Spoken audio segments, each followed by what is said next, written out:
షెడ్డుకు 12 లక్షలు, బ్యాడ్మింటన్ కోర్టుకు 2 కోట్లు, దాని నిర్వహణకు మరో 2.5 కోట్లు. ప్రగతి భవన్ 10 ఏళ్ల ఖర్చుపై అధికారుల ఆరా, ఆసక్తికర విషయాలు వెలుగులోకి. రూపాయలు 60 కోట్ల అంచనా వ్యయంతో మొదలైన భవన్ నిర్మాణము పూర్తయ్యేసరికి 200 కోట్లు దాటింది. లెక్కలు తీస్తున్న ఆఫీసర్లు చర్యలపై ఉత్కంఠ. రూపాయలు 25 కోట్లతో ఇటలీ నుంచి ఫర్నిచర్. కేసీఆర్ ఆర్భాటాల కోసం ప్రజాధనం వృధా. మరి ప్రగతి భవన్ ఈరోజు ప్రజాభవన్ అని చెప్పుకుంటున్నాడు. ప్రజాభవన్కు సంబంధించిన విషయంలో అందులో 25 కోట్లు పెట్టి ఇటలీ నుండి తెప్పించారట కూర్చుందానికి. కేసీఆర్ సార్ కూర్చుందాం అంటే మెత్తగా ఉండాలి సోఫా సెట్లు అని చెప్పేసి ఆయన ఇంట్లో ఉన్న ఫర్నిచర్ కానీ మొత్తం ఏదైనా కూడా 25 కోట్లు పెట్టి ఇటలీ నుంచి తెప్పించారట. మరి అదే ప్రగతి భవన్లో కుక్కల షెడ్ కోసం 12 లక్షల రూపాయలు ఖర్చు చేసిరు. దాంతోపాటు బ్యాడ్మింటన్ ఆడుకోవడం కోసం 2 కోట్ల రూపాయలు ఖర్చు చేసిరు. దాని మెయింటెనెన్స్ కోసం, బ్యాడ్మింటన్ కోర్టు మెయింటెనెన్స్ కోసం మరో 2.5 కోట్లు ఖర్చు చేసిరు. మొత్తం 4.5 కోట్ల రూపాయలు కేవలం బ్యాడ్మింటన్. ఆయన మరి ఎప్పుడు ఆడిండు, ఎందుకు ఆడిండు, వాళ్ళకు కేటీఆర్ సక్కవోడు, కవిత సక్కవోదు, హరీష్ రావు సక్కవోడు, ఈ సంతోష్ రావు సార్ మరి కేసీఆర్ సార్ ఇద్దరే కలిసి బ్యాడ్మింటన్ ఆడుకోవడం కోసం దగ్గర 4.5 నుండి 5 కోట్ల రూపాయలు ఖర్చు చేసిరట. మరి ఈరోజు అంత ప్రజాధనాన్ని నిరుపయోగం చేస్తున్నప్పుడు ప్రజలు మాట్లాడితే కొంతమంది యూట్యూబర్లు కానీ కొంతమంది ప్రజలు కానీ కేసీఆర్ అది చేసిండు, కేసీఆర్ ఇది చేసిన, కేసీఆర్ ఏం చేసిండు అనేది సంబంధించిన విషయం కాదు. ప్రజాధనాన్ని ఎంత ఉపయోగిస్తున్నాం, ప్రజాధనాన్ని ఎంత నిరుపయోగం చేస్తున్నాం, ప్రజాధనాన్ని ఉపయోగిస్తున్నప్పుడు అది ఎంత ప్రజలకు ఉపయోగపడుతుందనే విషయాన్ని మనం మెయిన్గా చూసుకోవాలి. ఈరోజు 1,00,000 కోట్లు ఖర్చు చేసి కాళేశ్వరం ప్రాజెక్టు కడితే 1,00,000 కోట్లకు సంబంధించిన విషయంలో ఎన్ని కోట్లు ఎంతమంది పేదలకు ఉపయోగపడ్డాయి? ఈరోజు అసలు మన తెలంగాణ ప్రభుత్వంలో లెక్కలు తీసినట్లయితే ఇప్పటికీ భూమి లేని వాళ్ళు ఎన్నో కోట్ల మంది ఉన్నారు.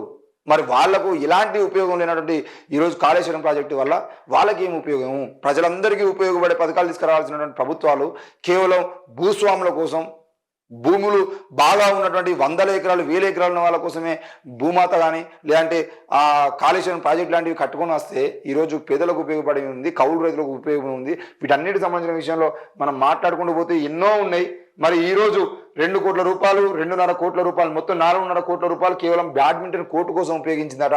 మరి బీఆర్ఎస్ పాలకులు సొంత ఆర్భాటాల కోసం విచ్చలవిడిగా ప్రజల సొమ్మును దుర్వినియోగం చేస్తున్నారని ప్రగతి భవన్ నిర్మాణ సమయంలోనే చాలా విమర్శలు వచ్చాయి. ప్రస్తుతం 10 ఏళ్లలో ప్రగతి భవన్ ఖర్చులపై అధికారులు ఆరా తీస్తుంటే ఆసక్తికర విషయాలు బయటకు వస్తున్నాయని ఆ వర్గాల సమాచారం. భవన్ ఆవరణలో రూపాయలు 12 లక్షలు ఖర్చు చేసి ఆధునిక వసతులతో కుక్కల షెడ్ నిర్మించారని తెలిసింది. రూపాయలు 2 కోట్ల వ్యయంతో బ్యాడ్మింటన్ కోర్టును సైతం ఏర్పాటు చేశారని, మొన్నటి వరకు దాని నిర్వహణ కోసం మరో 2.5 కోట్లు ఖర్చు చేసినట్లు టాక్.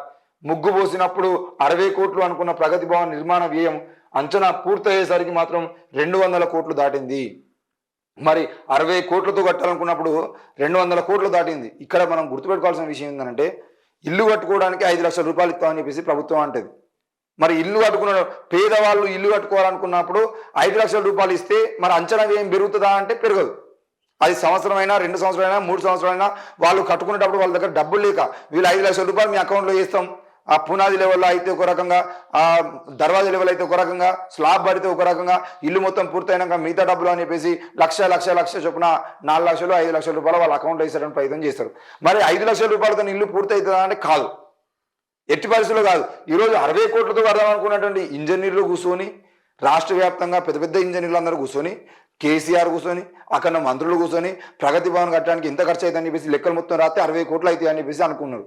మరి 60 కోట్లు కాస్త 120 కోట్లు కాదు, 180 కోట్లు కాదు, మూడింతల కన్నా ఎక్కువ 200 కోట్ల రూపాయలు ఖర్చు చేసిరంటే మరి పేద ప్రజలకు సంబంధించిన విషయంలో మీరు అంచనాలు చేస్తున్నప్పుడు మరి 5 లక్షలతో ఇల్లు అవుతా అని చెప్పేసి ఎవరు అంచనా వేసిండు? ఏ ఇంజనీర్ అంచనా వేసి 5 లక్షలలో ఇల్లు పూర్తయితేనే? ఈరోజు సాధారణంగా ఒక ఇల్లు కట్టుకోవాలని ఏ గ్రామంకు ఇల్లు కట్టుకుందామన్నా కూడా మినిమం 10 లక్షల కన్నా తక్కువ అయ్యేటువంటి పరిస్థితి లేదు. ఈరోజు ఇసుక రేటు చూసినా, సిమెంట్ రేటు చూసినా, మన ఐరన్ రేటు చూసినా, కూలీలకు సంబంధించిన విషయంలో కూలీ రేట్లు చూసినా ఒక్కో మేస్త్రికి 1000 నుండి 1200 రూపాయలు ఈరోజు మేస్త్రికి కూలీ ఉంది. మరి ఇవన్నీ చూసేది ఉంటే 5 లక్షల రూపాయలకి ఇల్లే కట్టుడు కాదు, మరి మీరు 5 లక్షల రూపాయలు ఇస్తామని చెప్పేసి మాట్లాడితే ఆ అంచనాలు మాత్రం పెరిగాయి. పేద ప్రజలకు సంబంధించిన ఇల్లు కట్టుకోవాలన్నా కట్టుకోవాలన్నా కూడా అంచనాలు పెరిగాయి. వీళ్ళు మాత్రం 40,000తో 60,000 కోట్లతో కడతామని చెప్పేసి ప్రాజెక్టులు 1,00,000 కోట్లకు పెరుగుతాయి. 260 కోట్లతో కడదాం అనుకున్నటువంటి ఇండ్లు 200 కోట్లకు పెరుగుతాయి.